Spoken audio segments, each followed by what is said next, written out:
स्वदेशी कपडे, mobile phone, TV, electronic वाहनं, चामड्याच्या वस्तू होणार स्वस्त.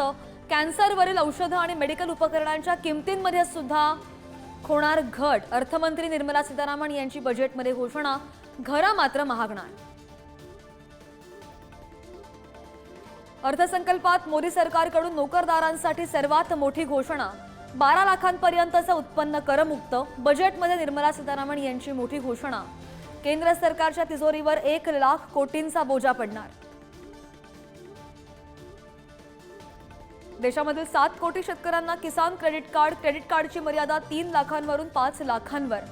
100 जिल्ह्यांमध्ये पंतप्रधान धनधान्य कृषी योजना राबवली जाणार.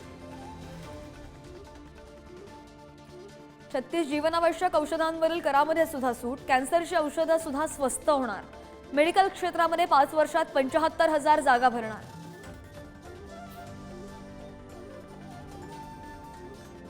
सर्वसामान्यांची बचत वाढणार. गुंतवणुकीला चालना मिळणार. अर्थसंकल्पावर पंतप्रधान मोदींनी व्यक्त केला विश्वास.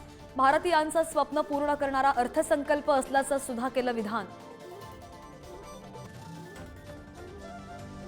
मोदी सरकारनं मांडलेलं बजेट देशाच्या आर्थिक विकासासाठी मैलाचा दगड ठरणार. मुख्यमंत्री देवेंद्र फडणवीस यांनी व्यक्त केला विश्वास. मध्यम वर्गासाठीचं ड्रीम बजेट म्हणत फडणवीस यांच्याकडून कौतुक. देशातील प्रत्येक राज्यांसाठी मोठी आर्थिक मदत. केंद्राकडून 1.5 लाख कोटींच्या बिनव्याजी कर्जाची तरतूद.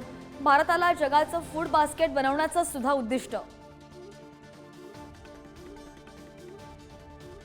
अर्थसंकल्प सादर होतात शेअर बाजारामध्ये पडझड. सेन्सेक्समध्ये 350 अंकांची घसरण तर निफ्टी 150 अंकांनी घसरलं. सर्वाधिक पडझड मिड कॅप शेअरमध्ये.